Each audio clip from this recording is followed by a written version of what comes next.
right, people are being let in right now.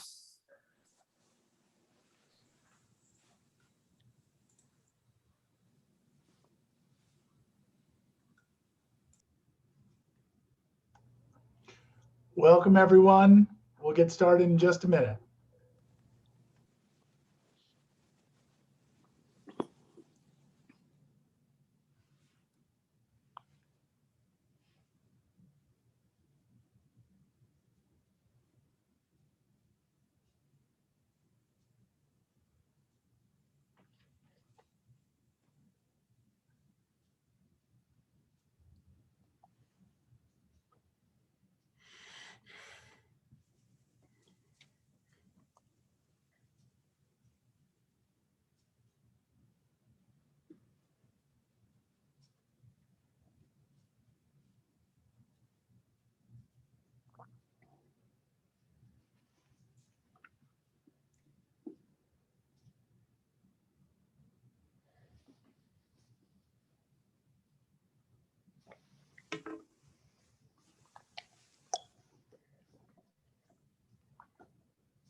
We'll give it just about another minute. Thank everyone for being here.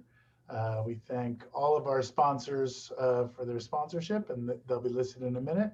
And we're very excited to have so many people join us today.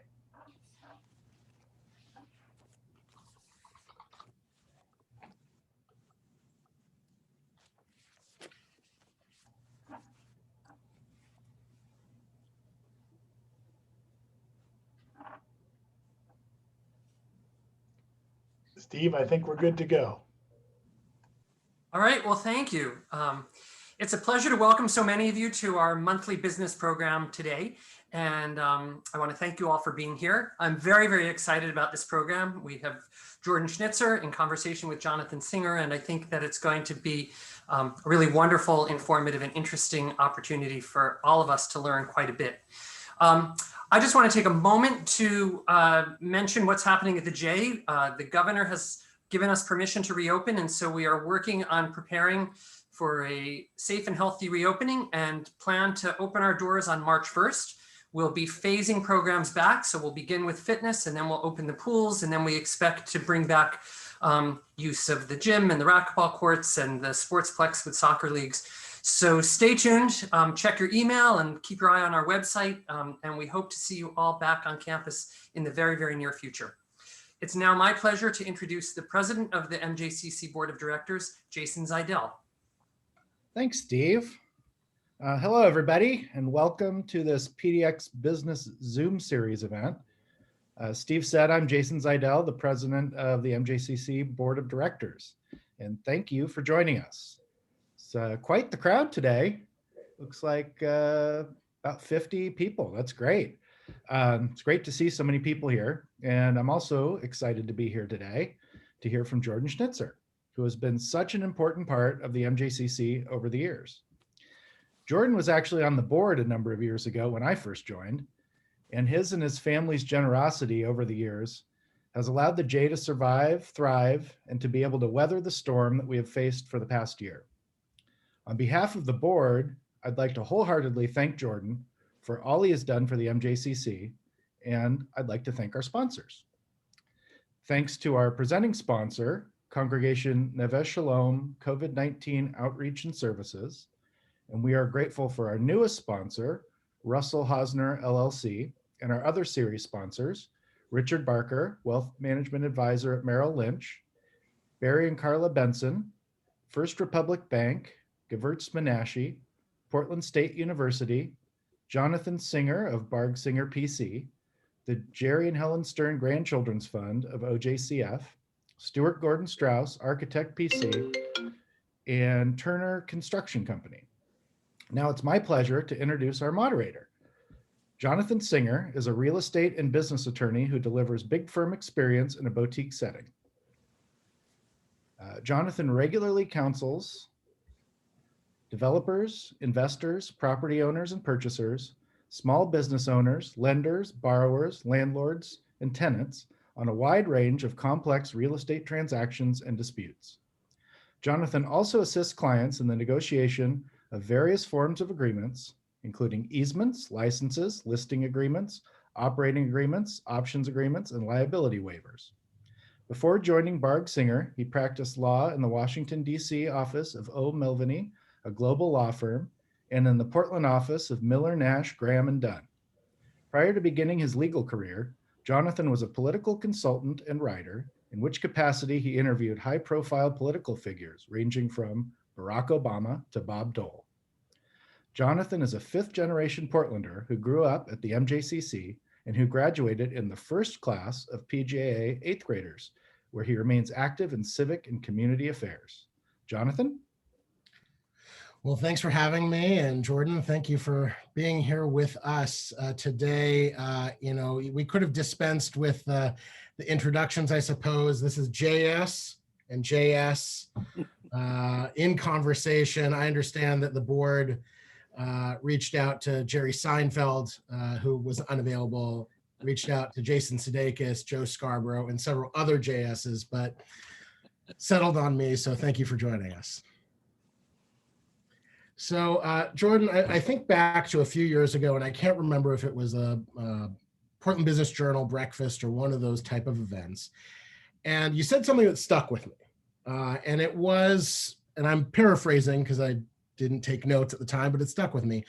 You said that optimism is an essential quality of a real estate developer, that if I'm remembering correctly, having an optimism about your community or in the communities that you work in is imperative, because if you don't believe that people are going to continue to move to your community, have businesses, grow their businesses, move to retire, you name it, that population growth is one of those key drivers to the need for new development.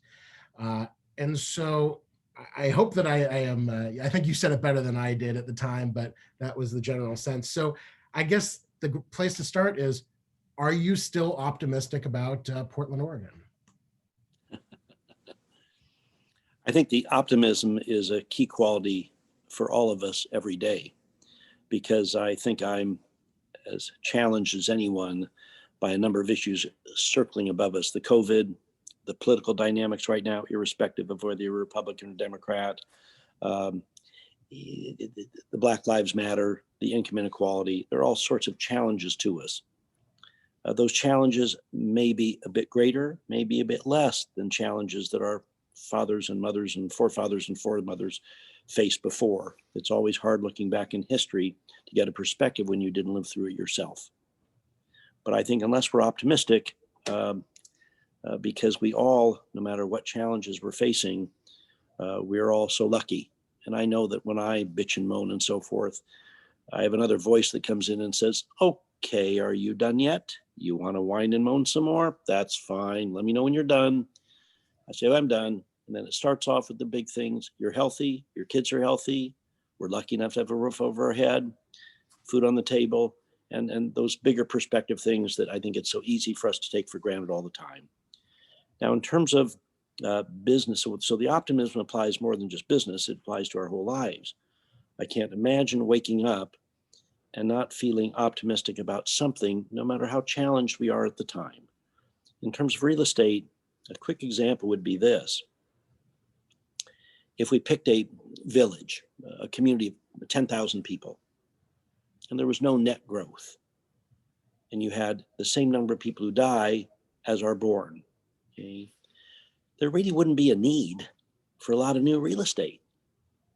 You'd have life cycle events where the younger people would move into the bigger houses, the older people in the bigger houses move to the apartments or smaller houses.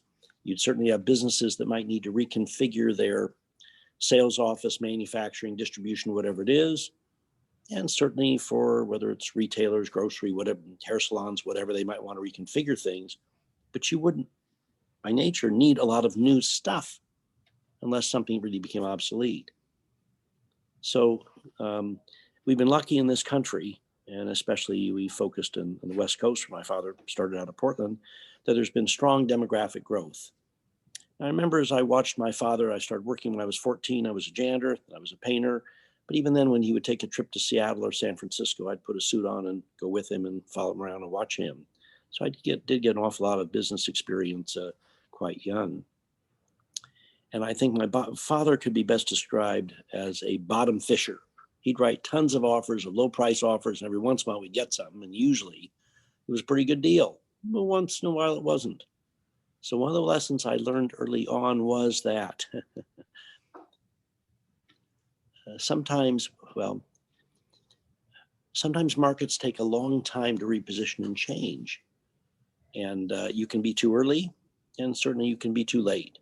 The second thing was this, in terms of how I approached that optimism in real estate, was I assumed my father was a lot smarter than me. Whether he was or wasn't is immaterial. More humble and better for me to assume that he was. So I figured I needed a little more help. And the point is, to finish up this question, is if you're in a strong demographic market and you have increasing population, then if you buy or build a piece of real estate and the numbers look okay, then if the market is strong enough, that'll end up looking pretty good. And gosh, if you somehow underestimate something or don't make the best buy in hindsight, but the market continues to improve, that'll make that maybe poor decision in hindsight be okay. And that probably applies not just to real estate, but to all businesses. And lastly, going back to my grandfather, Sam Schnitzer, an 8th grade education, grew up in a little village in the Ukraine, a little house with a dirt floor and an outhouse. But he taught his boys, my father and late uncles, because he was a peddler. Now we use recycler and all those fancy terms, but like many Jewish folks in Portland and others, he picked up rags and wire and bales, made bales, whatever. But real simply, he said, if you buy it right, it's half sold. And you think about whether you're picking stocks, whether you're moving into a house for yourself, doing some real estate, whatever. So if you're careful on the front end and you make the right economic decision and watch your downside, then hopefully you'll make a good investment. Well, it transitions well. Timing is good for this. We got a big report in the last day or so from Portland Business Alliance and Econ Northwest. And one thing that was quite interesting to me that ties into this, and it surprised me, frankly, because of what we hear in the news, although it matches some of the, let's call it anecdata that I see among friends moving back to Portland, things like that. And I'm going to read this off. According to the Oregonian yesterday, people have continued moving to the Portland area, citing data from the real estate firm Redfin. Econ Northwest said 18,500 people moved into the city last year, a stark contrast to the 17,200 people who left Seattle during the same time period. And then I would note that a recent Reuters article found that about 46,000 people had left the Bay Area's 10 counties, including about 13,000 leaving San Francisco itself. So, you know, as someone who is multi-generational here in Portland, and our families have known each other a long time, you know, it's hard to see and walk around and see what's happening downtown, and the news and the way the president was speaking about Portland, regardless of your politics, the way he was speaking about it. At the same time, it seems like some people are moving here. So does that help give you some hope with respect to Portland? Well, I think it's a mixed bag. As you may know, we have offices in Seattle, Portland, San Francisco, Sacramento, Las Vegas, San Diego, and Tucson. So I try to do my best to stay up on all the economic data on all those markets. And we have meetings every Tuesday where the regional managers all talk about every single deal they've done. So we have real live on time data. And since our principal business is the flex industrial business, meaning smaller 3 to 10,000 foot bays, we have some 50, 80, 100,000 foot tenants too. We're a barometer with the 3,000 tenants we have in that asset group of ours of small businesses. And frankly, we see across the board in all the states, those businesses doing pretty well. So that adage of better be lucky than smart. I got in the warehouse business, as you know, Tom Stern did and so forth, years ago, and decided to go for smaller size spaces than the big REITs that like the 500,000 foot, 1 million square foot buildings. Now, in terms of Portland, what I've often said is we haven't really had very good alignment of the private and public sectors for decades.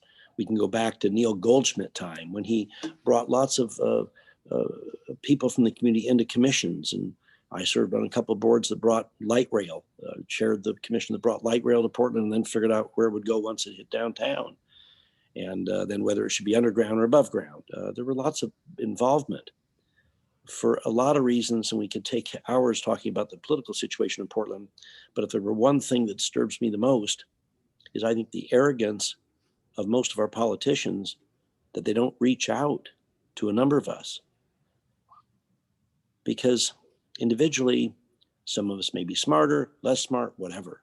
But collectively, you bring a broad group of people together with lots of experiences and skills towards a common vision, whatever the particular problem is. And it's amazing what can happen. And I think it'd be hard for any of us to think about when the current administration, the mayor, city council, or the last couple of them really brought in a lot of citizen groups to help work on problems. If there's anything, that's probably the biggest problem we have right now. Second of all, we've seen a trend, to answer the question about migration here, when you look at the huge economic engine of Puget Sound, I think it's the best diversified job base in the country. It has manufacturing, PACCAR, Boeing, lots of those people. Lucky Starbucks is there. Lucky Bill Gates grew there. Microsoft, now all the high-tech companies there. Amazon, my gosh. The Bay Area, for instance, doesn't have any manufacturing, okay?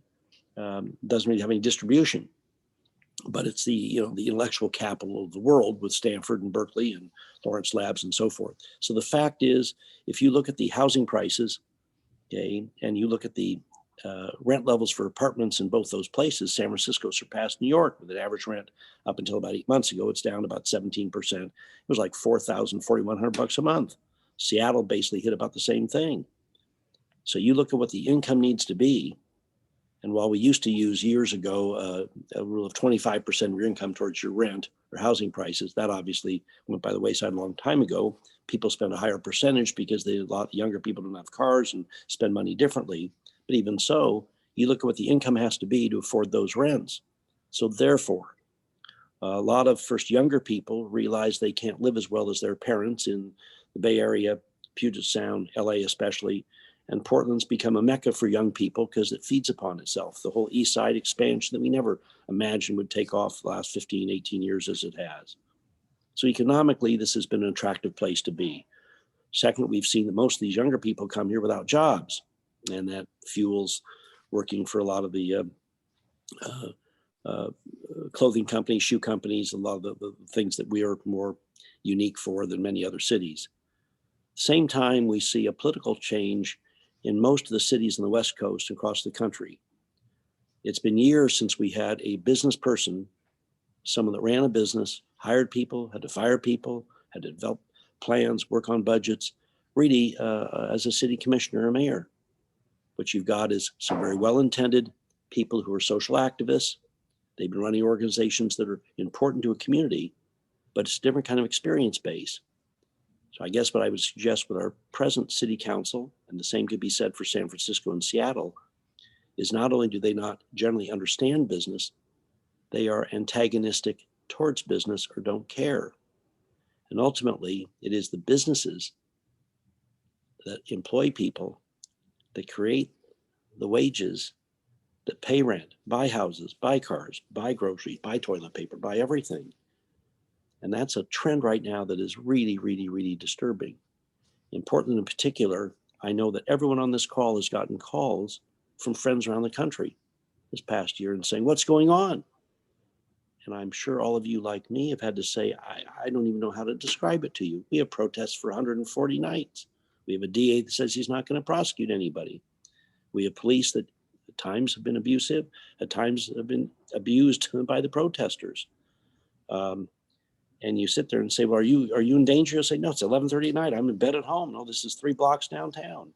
Meantime, you walk downtown, you see all that plywood up there. It looks like a third world country. You stand back and say, this is Portland, Oregon in the United States. This is crazy. So will people keep coming here?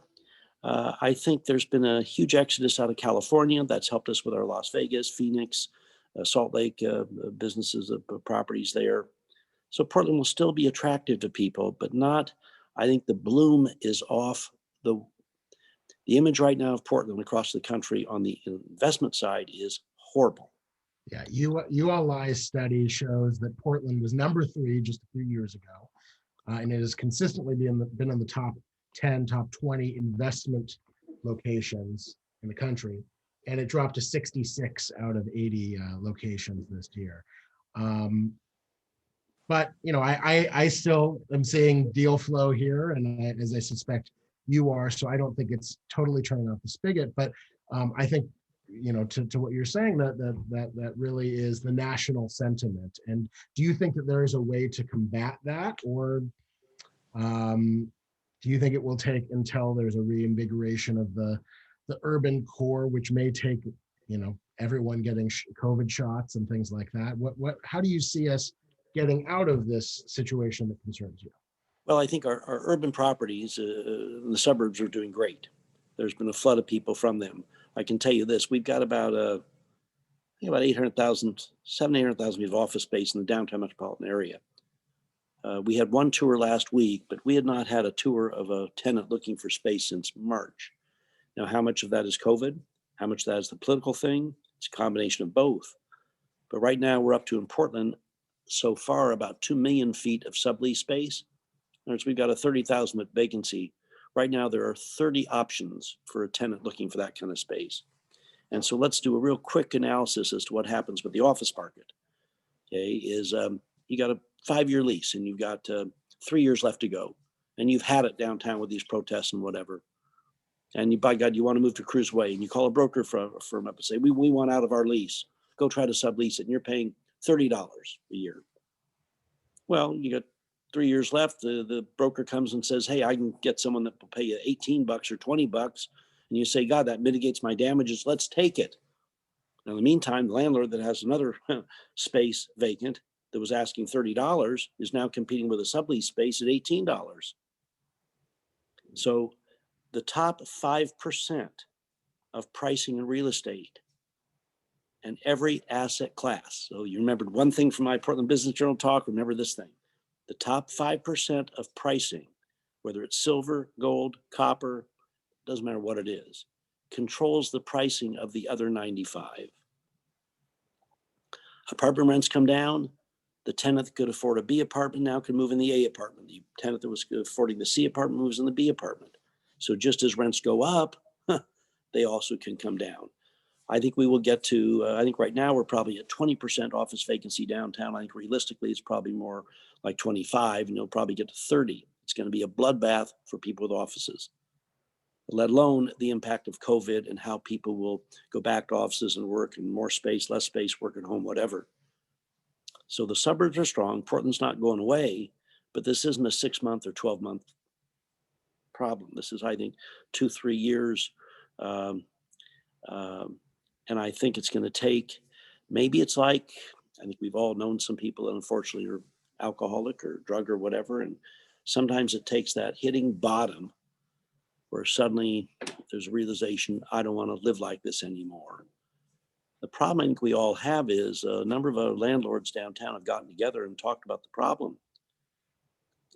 The issue is, who do you talk to at City Hall and have an audience with someone that understands this and says, we do have a problem. How can we help? We're here to serve you. I think what we've seen from the statements that many of our city council folks have made, obviously Dan Ryan is new and Mingus is new, but some of the others were not only unreceptive to even listening, but I think we're very anti businesses. And that's a huge thing to overcome. Well, you've talked a bit about office and some of those issues that I think folks are going to face about, whether there'll be more private offices, whether there's going to be more square footage per worker. I do look through, I looked through the Harsh website, which is wonderful, and looked through the recent news of recent developments and acquisitions. And what I see are a multi-tenant industrial office park in Vancouver, a light industrial building in North Portland, an acquisition of an industrial commerce center in Scottsdale, an industrial park in Auburn, Washington, and a new development of an industrial center in Las Vegas, to name a few. So consistent with what you sort of mentioned a moment ago, it seems like your sweet spot right now, although you obviously have properties downtown and Central East Side and other places, those sort of job focused, some maybe somewhat distribution focused as well, but those flex centers that can be both office, industrial, and even quasi retail at times, those are your sweet spots, and including still in Portland. So what makes those attractive to you? Well, I think first, you can make money in all the asset classes of real estate: retail, office, industrial, senior housing, student housing, hotels, whatever. And you can also lose money in all those categories. So I think it gets back to what sort of appeals to you. My father never liked industrial. I started getting into industrial in 1990. We now have 23 million feet. We have 3 million feet under development right now. A couple of $100 million of it. We have 3 projects under construction, 3 more to start in the fall, and then about 7 or 8 others. We decided to ramp up more of the development. I've always looked at ourselves as being investors who develop, as opposed to a developer that only does development. The problem with people that only develop is they build up a team, markets change, they still got to feed all those folks, and they keep building when it's past the time when you should be breaking ground on things. So as we've gotten bigger, we're able to do more things, and that's what's been fun, to offer more opportunities to the 293 fabulous people I report to every day. But with the industrial, and we focus again on the smaller bay size. The stuff we're building now is more like 20,000 foot bays, 25, 17. But of the 23 million feet of industrial, our average size tenant is 10,000 feet. Whereas in Las Vegas, we're the largest industrial owners there. We have $1 billion of property there. Got there in 94. We have 1,900 tenants in Prologis, which is giant, 700 million square feet, big REIT. They're actually probably a little bigger than us in Las Vegas. They've got like 120 tenants. So they focus on big tenants and we focus on small tenants. But it's like been Amazon million square feet. Right. So it's been a good category for us. And most of those years we've been in industrial, it was the least favorite category. And, just like stocks cycle through, big cap, small cap, international, whatever. So right now, industrial is the belle of the ball, as the LA Times said last week. And that means the institutions are flooding money in, prices are up, returns are down. So instead of competing for bigger institutional quality properties where we don't want to compete in that 5, 4.5, 4, 3 3/4 cap rate, we just ramped up more development. Now, the challenge with development is, something looks good today, but it takes you a year to get plans and specs done. And in industrial, it takes you about 8 to 9 months to get it built. So you're looking 2 years out. So what I'm focusing a lot on right now and concerned is what's the market going to be like in 22 and 23. I think all indications are it should be fairly strong. But I was talking to someone the other day who was telling me why 22 and 23 are going to be just fabulous years. And when he was done, I said, tell me, the last recession, did you know when it came? Did you plan for it? He said, nope. I said, that's the humility of the marketplace. Well, there's a lot of talk of another roaring 20s coming off of COVID, as the first roaring 20s came off of the flu pandemic a century ago. So it'll be interesting to see. Now, we're through about a half of our talk, and I'd love to transition a bit from real estate that is investing to real estate that is philanthropic. I want to start off by just noting, you've got, as I count them, at least 4 organizations, nonprofits, that you're really doing great work through. And those are the Jordan Schnitzer Family Foundation, which has a mission of making contemporary prints accessible to museums. The Harold and Arlene Schnitzer Care Foundation, which supports arts and culture, youth, educational, medical, social service, and community activities. Part of that, the Communicare program, which has a small community giving focus through school-based youth philanthropy. And of course, the Harold and Arlene Schnitzer Family Fund of the Oregon Jewish Community Foundation, which supports Jewish organizations in our community, including the Middleland Jewish Community Center, which is at the Schnitzer family campus. And we all know or should know of the great work, as Jason alluded to, that you did in working with many others, many of whom are on this call, this Zoom call today, to help give life again to the JCC. So do thank you for that. And I apologize if I missed any other organizations in there. But you know, in addition to your great development work, let's call it, with respect to the JCC about 15 years ago, to help make it a place that it is today, one of your focuses recently has been on Wapato, which is now known as the Bybee Lakes Hope Center. So how did you get the idea of turning a jail into a place that is turning around lives? So the quick version is, like many in the community, I watched over the years the county get the $58 million and build this facility. Then the tax law changed and they hadn't planned on the operating costs, and it sat there. So Lars Larson and all the political pundits just kept beating everybody up on it. They put up for sale. We looked at it, thought it was worth $5-6 million, the land to tear down to build a warehouse. Guy Marty Keogh came in at $10.5 million. And what I always think then is, gee, that person's put more time in. He's got a better plan. We didn't analyze it as well. My gosh, you know, in the real estate business, we're competing with everyone and no one. I mean, you know, if it's not this one, it's whatever.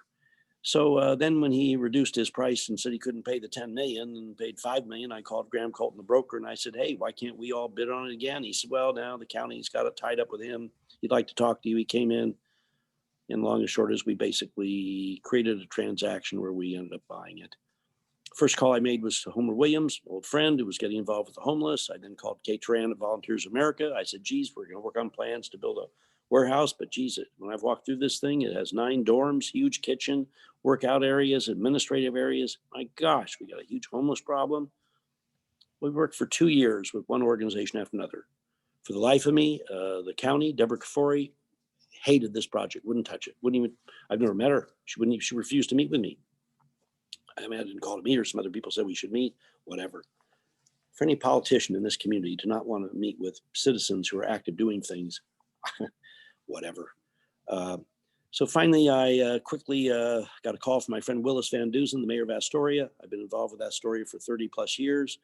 And there's an organization called Helping Hands. I hadn't heard of it. They asked if they could have all the kitchen equipment, probably $3-4 million of stainless steel, big soup things, all this stuff. I said, sure. I was down in Astoria. I was down in Seaside for a United Way event, helping raise money for homeless there. I met this man, Alan Evans. He ran Helping Hands. Long and short is he had been to the project to look at the kitchen equipment. I said, you know, before I tear it down, I got a contract for $1.2 million to tear it down, build a 300,000 double loaded warehouse. Could you use it? He says, you bet. There was a state senator, Betsy Johnson, who was fabulous. I wish she were going to run for governor. She's bright and she's on their board, and it helped them. And long and short is they took a look at it that week and came back. And I said, look, I got to make a decision pretty quick here. And they put together a plan. And by God, long and short, I helped them raise a couple $1 million. We haven't got any public money. We got 94 beds open. We got 50 residents there because of COVID, half, and there's 200 more beds opening in March and 200 more in June. So I either made one of the best real estate deals of my life or the worst, but I leased it to them for, I got $7 million in that so far. I leased it for $1 a year for 5 years. So, you know, that may be worth, that lease may be worth all the, let's say the rubies and wherever. All I know is, like all of us, when we see all these homeless folks, our heart goes out to them. Same time, it's a natural human reaction to sit there with the filth and all the tents and the issues and whatever. And at some point, get so frustrated that it's also not fair to all of the rest of us. We have a doctor, Rick Rosenfeld, leases at Pearl Center in the Pearl District, a block we have there. And some people put tents up in the parking lot, and the ladies that come to his clinic were getting pretty scared. Well, my gosh, as a landlord, what do you do? It took us 25 calls in 3 weeks before we got the city to move those tents somewhere else. So on one hand, our heart goes out. We anguish for those less fortunate. We must help them. Other hand, it's unfair when it's not balanced. And the homeless folks are often tyrannizing the people trying to come downtown or go to doctor's offices or do all the things they want to do. I don't think the community collectively, we can't blame the politicians completely, but I think all of us would agree that it's a huge issue, only getting worse. And we certainly haven't done a very good job in this community dealing with it. Yeah, and it seems like, to your point, if you walk around downtown Los Angeles, you walk around San Francisco, you walk around Seattle, I haven't spent as much time in Salt Lake City recently, but I understand, maybe they've done somewhat better, although they've had a growth in the issue too. But it's endemic to the West, and I don't know if that has to do with general quality of life, or that's probably enough for about 5 Zoom calls. The weather, the permissiveness, you have it. But I think that folks that just complain about it, it puts them in one category, but someone that's doing something about it is certainly a different category. So maybe can you give us just a thumbnail of what is happening there in terms of, it's not just beds. My understanding is there's a goal of, and Alan, I can't recall, I believe I heard the two of you speak about this. I mean, he has a background that is particularly uniquely suited to helping people turn around their lives. When I met Alan Evans at that United Way event, I said, have you been there? He said, yes. I went to look at the kitchen equipment. I said, could you use it? He said, you bet. I said, Betsy Johnson, have you seen it? She said, no. I said, you got till Friday. This was Tuesday. Come back and tell me you can do it, and we'll figure out a plan. And then I said to him, tell me your story. And he said, well, I was abused as a kid on the street at 14. I've slept under every bridge from Austin to Seattle. I guess naively said, well, have you ever been in jail? He laughed, said, you kidding? 35 times. You get tired of being on the street. This way you get a bed and 3 meals. I said, ever been in prison? He said, twice. I said, what happened? He said, I was in Seaside, sleeping on the beach, panhandling. I saw some people leave a house. I broke in. I took a checkbook, forged the check. I'm pretty good at that. Went to Safeway, tried to cash the check. Clerk said, this isn't you. Called the police. That police guy is now on his board. Policeman said, we're not taking you to jail. We got a rehab facility here. 6 months later, he was rehabbed. Got some other burly guys like himself and created Thugs Off Drugs. They raised money at the Rotary, bought a house, had 4 or 5 fellows there helping all the time. And some seniors came and some mothers with kids came. They said they can't mix those folks up with those burly guys. So they changed the name to Helping Hands. Betsy Johnson State Senator helped them. They operated 11 facilities in 3 counties and 240 residents in those facilities before we got to Wapato. And so therefore we had a group that for 11 years had a lot of experience, data driven and whatever. So they only take people that want to come to them. No one's forced to go there. They have a high rate of success. People are there for either 2 weeks, 3 weeks, 3 months, 6 months, 9 months. It depends upon the individual. And he has a high rate of success, fabulous board directors. And, the proof of the pudding's in the eating. So we got to see her. We've had about 3 months now since November. Again, roughly 50 people there. The rest of the beds are opening up. The facility is ideally designed with 9 wings, bathrooms, showers, whatever. So if we can get, as we get COVID over, 400 or 500 people off the street, then I think I've done a heck of a job. Because you said we can all bitch and talk, but then how can we come together and do something? As I said, I think the public sector has been a difficult one for us because lots of us could help, but they don't seem to reach out to us and ask us for our advice. I want to shift gears a little bit and ask you about art, and what it means to you and what you think it means to our community. Our community was grieves with you with the loss of your mother about 10 months ago, 11 months ago, who meant so much not only to the community writ large, but to art in the community. So can you tell us what art means to you and what it means to our community? Well, when I went to first grade at Ainsworth Grade School, my mother enrolled at the Portland Art Museum. 3 years later, opened up the Fountain Gallery of Art. So named because the cheapest space in town was in the Newmarket Theater building, kitty corner from the Skidmore Fountain.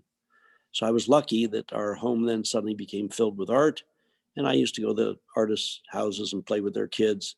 So from the time I was in grade school on, I was lucky art was around me. And she focused on art of the contemporary art of the Pacific Northwest. When she closed the gallery and turned it over to the late Laura Rousseau, and it continues as the Rousseau Lee Gallery, I continued to make a commitment of buying the local artists who I think are as good as any artist anywhere. But I started buying prints and multiples of what we'll call the New York School, the masters, post-World War II, Warhol, Lichtenstein, Rauschenberg, all those folks. I was on the board of the University of Oregon Art Museum before they nicely renamed it for me. And they asked to do an exhibition from my prints. I had 300. I went down. It was so neat to see the work. But the transformational moment was when I saw people come in and share the passion I had for the art.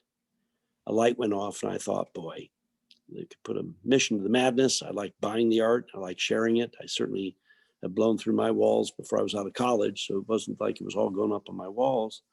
And we've now done 140 exhibitions at 90 museums. We have 14 openings this year. I have 11 people work full-time on that program. And we're able to do all these exhibitions for free. And then we give outreach money, especially to get to audiences that most museums can't focus on, meaning the lower socioeconomic kids of color, low-income schools. We pay for buses to bring them in and their educators and seniors with dementia, different audiences, and lots of, normal, whatever that means, people too. So we go all over the country. Usually I fly out every month somewhere and meet amazing cultural leaders in Omaha, Jacksonville, Tampa, Oklahoma City, all over. They're fabulous art groups and leaders in all these communities. So the art personally, I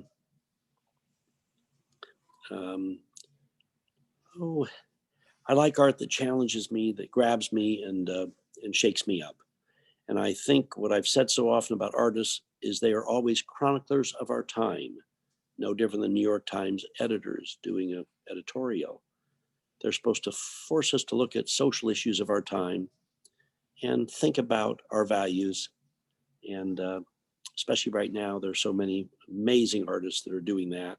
Yeah, can you tell us a little bit about the Jordan Schnitzer Museum of Art Black Lives Matter Artist Grant Program, which just to give a thumbnail to folks, there are museums at University of Oregon, you mentioned, Washington State and Portland State universities that will each be granting $2,500 grants to 20 artists apiece. So we're talking about 60 artists who will use their voices, experiences, and artistic expression to reflect on social justice efforts in response to systematic racism. How did that come about? Well, first of all, I'm up to 19,000 prints and well, paintings, sculptures, everything. So it's grown tremendously. We have a big warehouse now.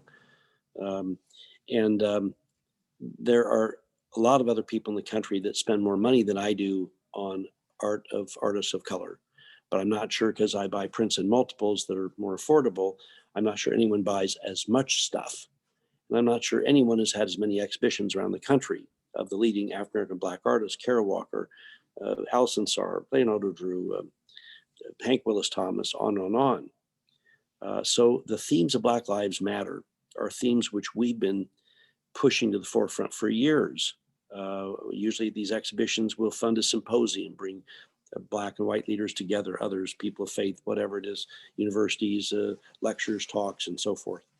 So when the Black Lives Matter movement started, which I think all of us are, and I told Ted Wheeler, the Mayor Wheeler, back in March, April, I said, you should come out and announce that you are supportive of Black Lives Matter, that we're lucky in this country compared to Russia or China, where we couldn't protest peacefully. But those themes are important. I'm frustrated by the Black Lives Matter movement because I'm not sure I've seen a lot of structural change or constructive ideas of action steps of how we can change society and change our attitudes. I gave him a bunch of ideas, but whatever. Meantime, I thought one way to help channel my frustration with, as a society, are not dealing with these issues better, because the racism and white supremacy and issues are there. We could also talk about Hispanic racism, and we could talk about Jewish, Irish, Catholic. I mean, there's no ethnic group that hasn't been persecuted by somebody over something. But the lack of equality of folks of color in this country, and Portland's a pretty white community. You know, we grew up, there wasn't huge diversity. There's much more now.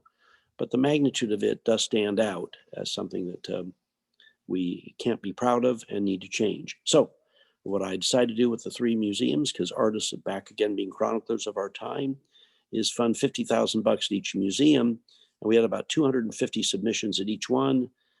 Each university had its own selection committee made up of the Black history groups and others, and the art museum folks, and they picked 20 winners at each. The work I've seen is spectacular. I can't believe how good it is.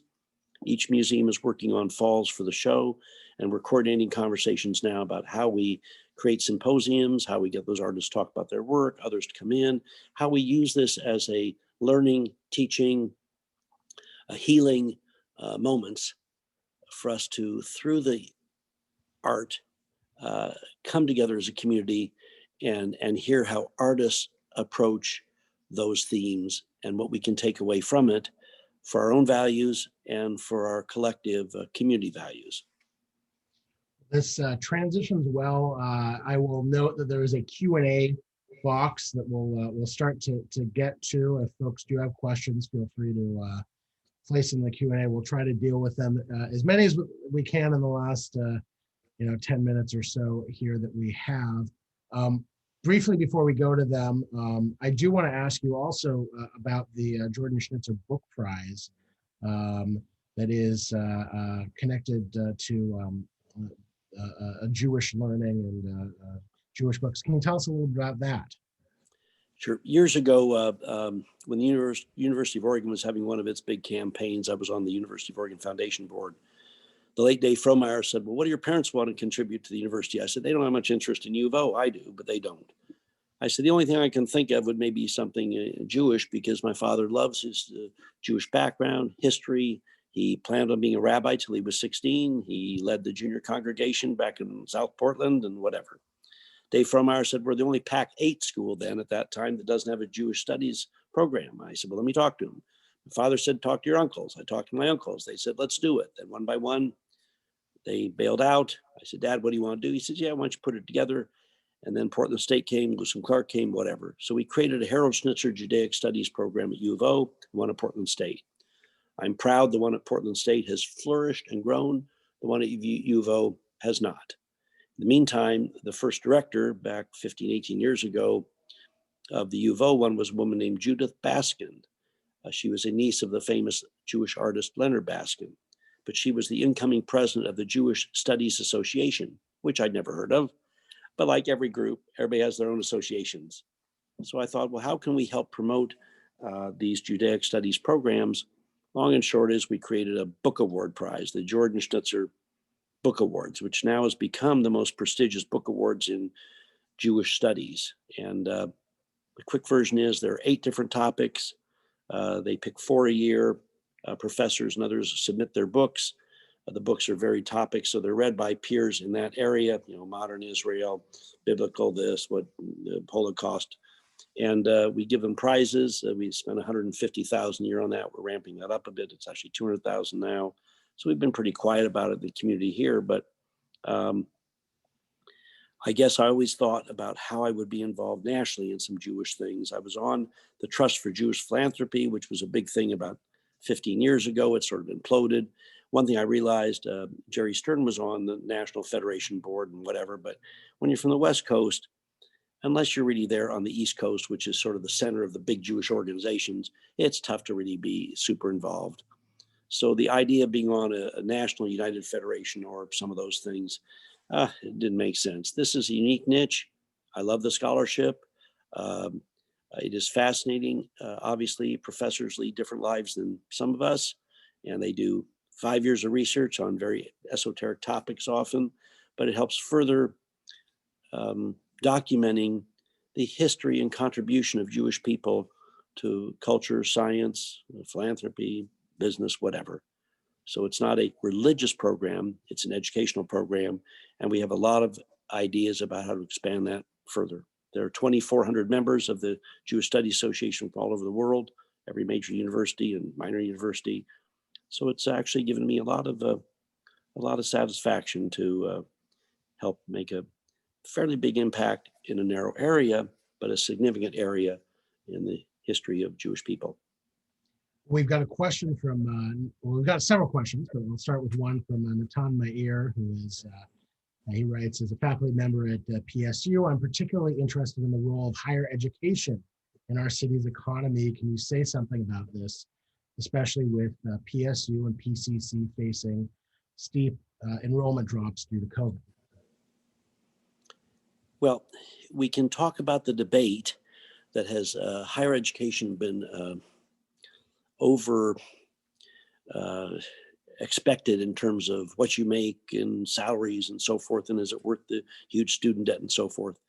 What's lost in that discussion, unfortunately, is two things. One, I think younger people need time to continue to mature, and it's nice to mature in an environment of intellectual freedom where you learn, and the learning about history and culture, let alone the sciences and whatever, helps broaden you for the rest of your life. And I think somehow the universities and colleges haven't emphasized enough the value of education in terms of you're being a human being and what you get out of it, instead of trying to always have a correlation to what you make. Second of all, I think that the higher education has been stuck in a model that has not evolved a lot in the last, call it 50 years. The COVID, obviously, some have said has done in a year what a lot of the high-tech folks thought would take 10 years about our learning how to work virtually and so forth. We'll all see how this all shakes out. Obviously, for those of us that may spend hours virtually every day, you go crazy.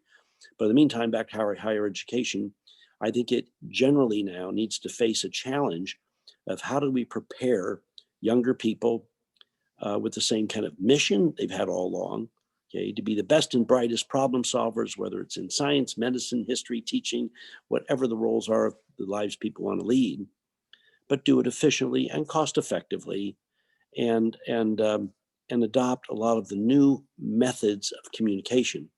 We've all seen the kids today, I mean, who are, you know, those smartphones are super glued to their hand. So they have an attention span of a gnat. They like instant communication, instant information, and that train's left the station.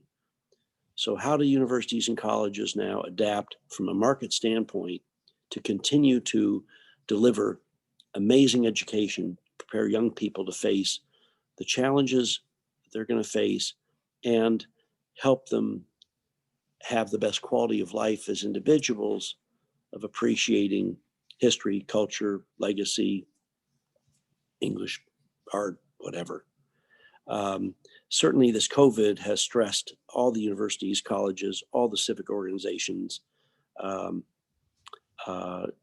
in an extreme way that never could have been forecasted. I mean, if you think about what's happened here with this COVID, the people that have gotten squashed are the lower end people, the hourly workers, the restaurant workers, the service workers, hotels, I mean, all those kinds of people. Now, one reason why the economy is actually doing fairly well is first the government money. You know, for the government to pump out $3 trillion when the GDP of the US is like $19.7 trillion, this is an enormous amount of money. Enormous. 1.9 to come. Yeah, in 1 year.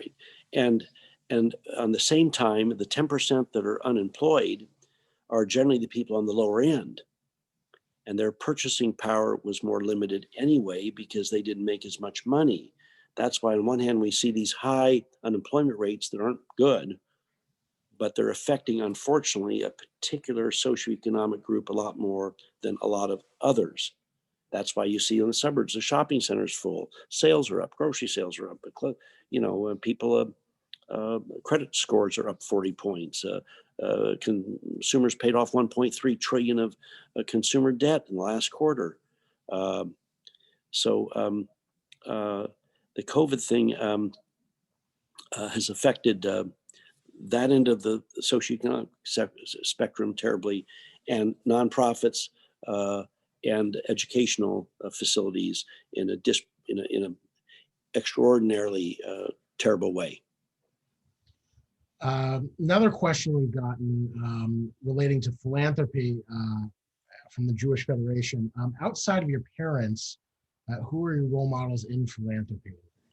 Well, growing up, there were a couple names of people. They've long been forgotten right now, but Howard and Jean Vollum. Howard Vollum and Mr. Murdoch founded Tektronix. I was in school with their kids. When Mr. Vollum died, he left $160 million to 32 organizations directly. Didn't set up a foundation. Okay, now Jean Vollum had a lot of money. She gave a lot away too. They were huge role models. John and Betty Gray. He came to Omark Industries after Harvard Business School, built that up. He created Salishan, Sun River, and John's Landing. I was in school with their kids. So between my parents, those were the two biggest influences. Real quickly, I was in high school at Catlin Gable. I'd always make friends with the staff. I'd go see Mr. Bass. He was the controller. I'd go in his little cramped office and say, "Hello, Mr. Bass, how are you?" He'd say hello. I was a junior in high school. I walked in, I looked down on the table. There was a check for $50,000. This was 1968. It was from John and Betty Gray. And I said, "Oh, what's that?"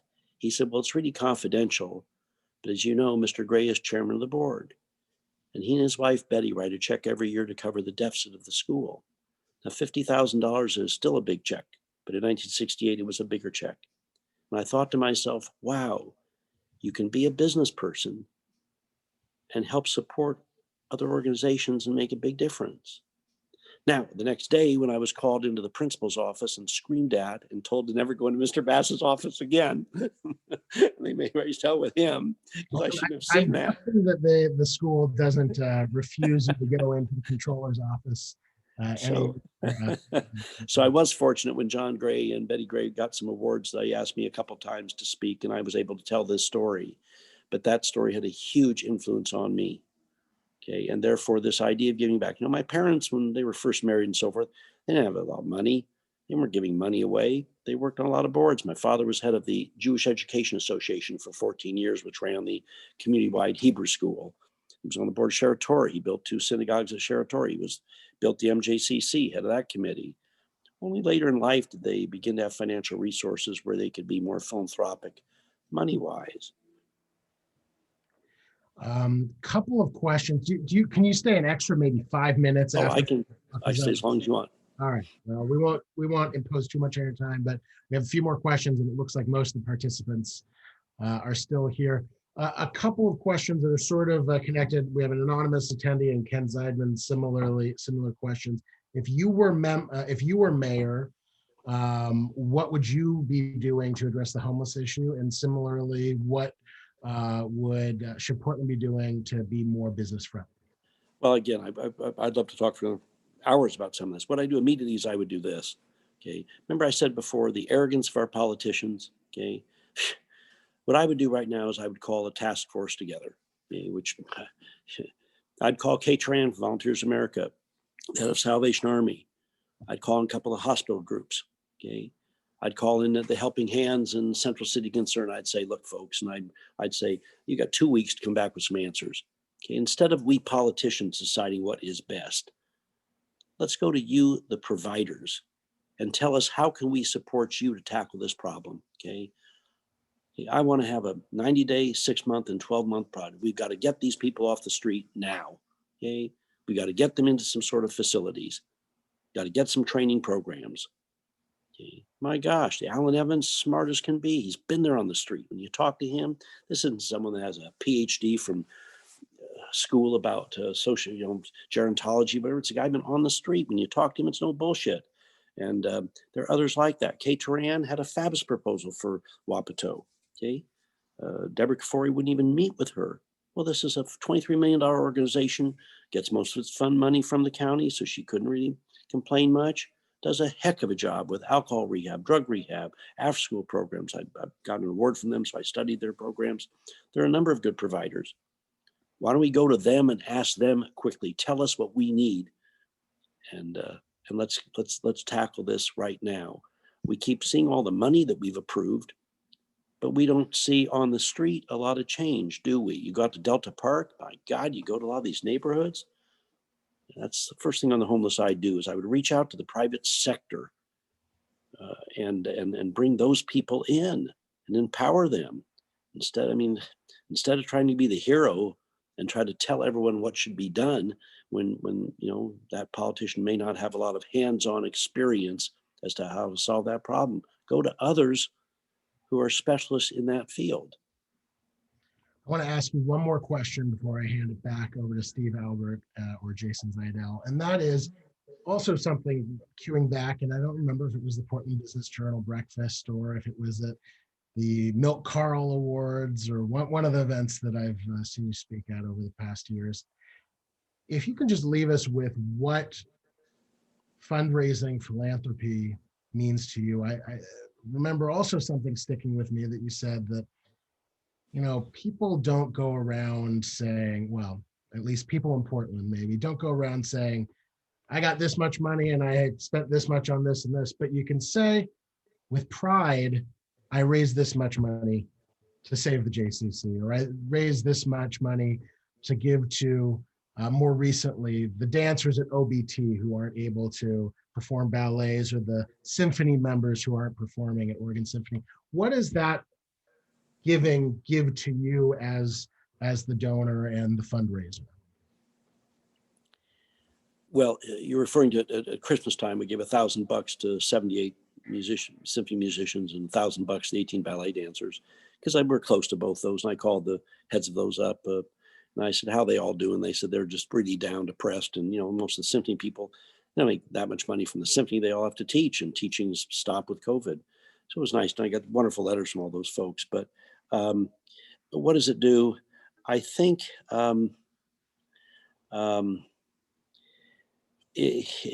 terms of the humility, I've never, I don't know how to say this.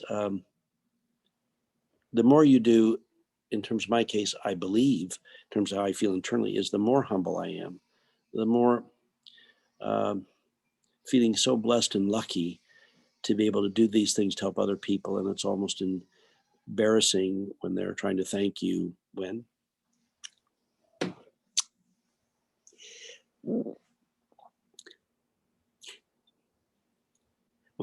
I'm the lucky one, being able to help them. So they're thanking me is, my gosh, all of us in our lives had people mentor us, reach out, do something for us. And what's interesting is the more we've done civically, the more successful the business has been. And I try to say that to people. My gosh, it doesn't matter whether it's $1 or a 0, 2, or 3 behind the top of it. The more you do for others, the better you feel about yourself. And maybe that gives you a better balanced perspective on things where you're able to make better decisions. I tell my staff, the young folks in the company, I'll say, God, that was a brilliant acquisition in 2007, 2017, 1998, whatever. And I'll say, look, folks, I was just as scared about those deals then as I am about the offers we're making right now. I've never thought, oh God, this is going to be great. It's, oh my gosh, are we overpaying with market changes, all the things, whatever. It's only in hindsight things look good. I've also said to them, and we focus a lot on the mistakes I've made, which have been tons. And I'll say I've risen to levels of incompetence that even I couldn't imagine. Okay. So I think when you do things for others, as you say, you don't go say, boy, I just won a big case for a client or whatever, because then the next one will go to hell, right? You don't say, boy, I just made $500,000 on this project. You just don't. On the other hand, by God, we just raised $500,000 and we're building this new facility for the MJCC or for whatever it may be. That way you can scream to the stars. And it's also fun in the nonprofits because you meet new people you may not have met and develop friendships. I think a message I'd like to leave with, though, is something I've been very disturbed with lately. And this has shaken me to my core. And I've questioned looking back, I've been on 30 boards, whether I spent too much time is. Last couple of years, I've seen 3 entities: Oregon College of Arts and Crafts, 100-year organization. We were gala sponsors every year, gave them $2 million to help build the facility, whatever, very close to Denise Mullen, the director, whatever. By the time, like 2.5 years ago, I found out they were in trouble because I wasn't smart enough to ask to see their financials. I wasn't on their board. They'd lost money for 7 years in a row, $1 million a year for 7 years. They ran down their endowments. They were broke. I tried to save it with a merger with PSU, with PNCA. It was too far gone. I sat there thinking, look, I know a lot of these people on the board. What happened here? 7 years, you lost $1 million a year? Okay. So then we helped get Catlin to buy it and they're using it, whatever. Then PNCA.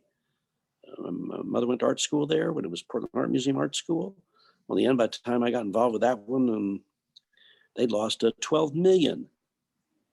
And I sat there thinking, I know all these people on board. What the hell happened here? Now we have a problem in the Jewish community with Cedars-Sinai Park. I was not particularly supportive of the Harold Schnitzer Intermediate Care Facility. I was supportive of our helping them, but I didn't think that particular entity made a lot of sense. Well, they've lost 12, 13, 14 million bucks. So my point here is what I'm struggling with is when I got involved with the MJCC and PJA, I looked at the people on the board. 15 years ago, when the Federation asked me to step in, they had 2.8 million of debt and they had a projected 900,000 operating deficit. They couldn't sustain it. Well, we were too busy saving it, brought a crisis manager in, shut things down, raised a $500,000, 250 from my father, 250 from the Zidell family, and then $500,000 from Federation to give me money for 90 days. Then we raised, 13 million more. But I sat there thinking about all the names of previous board members. Many I'm close to. They're smart as me, some smarter, whatever. How? There's an adage, smart people leave their brains on the doorstep going into a civic meeting. So I guess the message to leave on this is, first of all, we all need to get involved with whatever civic organizations speak to us. For us that created those organizations and worked hard and they serve the community in a million different ways, okay? At the same time, I'm struggling with how do we create a greater awareness about fiscal responsibility? And I'm struggling with that. I have some ideas. I talked to Steve Albert about it last week a little bit. My idea maybe is we form a nonprofit entity made up of some accountants and maybe retired executives, whatever. And maybe every nonprofit has to send their numbers into this entity. And like United under the laboratories, that everybody sends electronic stuff in to get that seal of approval. Maybe everybody has to get a seal of approval from a independent entity that looks at all the nonprofits and gives donors information about the amount of cash they have, their fiscal stability, whatever. Because the point is, you can build up an organization over 100 years, and in a matter of a few years through fiscal mismanagement and poor decision-making, you blow it, it's done, it's over. So that's something I'm struggling with, and certainly there are wise folks on the video here to think about that. Maybe we need to come together as a community on the Jewish community, maybe as a smaller piece, and figure out how we can do something to help us, help ourselves, not be complacent. Well said. Well, I think this has been a great conversation. I really appreciate you taking the time and your willingness to talk with this JS as well. Saul or Steve, my sincere hope is that this will be made available to watch on Facebook and YouTube and all the different streams, because I think this has been a great conversation. But thank you, Jordan. And Saul, why don't you let us know what's coming up? So Jordan and Jonathan, thank you both so much. Jordan, hearing your vision, hearing more of your stories, just the scope of what you talked about was a very informative and very, it was an educational hour for all of us. So we are very grateful for your time and all you've done for the community. And the art behind both of you is just beautiful. So we were blessed today with with a full scope. So I want to thank our sponsors. I want to thank Congregation Neve Shalom COVID-19 Outreach. I want to thank Russell Hosner, who's our new sponsor, Richard Barker, Barry and Carla Benson, First Republic Bank, Gewurz Menashe, Portland State University, Jonathan Singer, the Jerry and Helen Stern Grandchildren's Fund of OJCF, Stuart Gordon Strauss, and Turner Construction. Before I get to the next Zoom, Sunday, April 18th, we are going to have our walk for the MJCC. Walk, run, roll, and raise funds for the J. We are partnering with Cedar-Sinai Park to make this a fun, safe, and virtual walk. Lots more information to come, but 2 months out, wanted to announce that today. As of yet, we don't have anything scheduled for March, but we're working on that.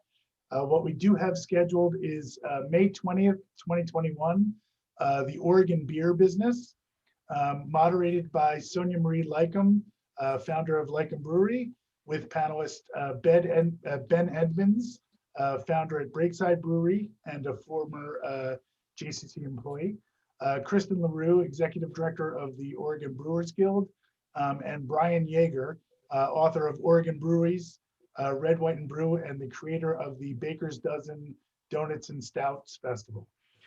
Thank you all for being here today. Sending you blessings that we've gotten through, and hopefully you get your power back if you don't have it. And thanks again. We'll see you next month.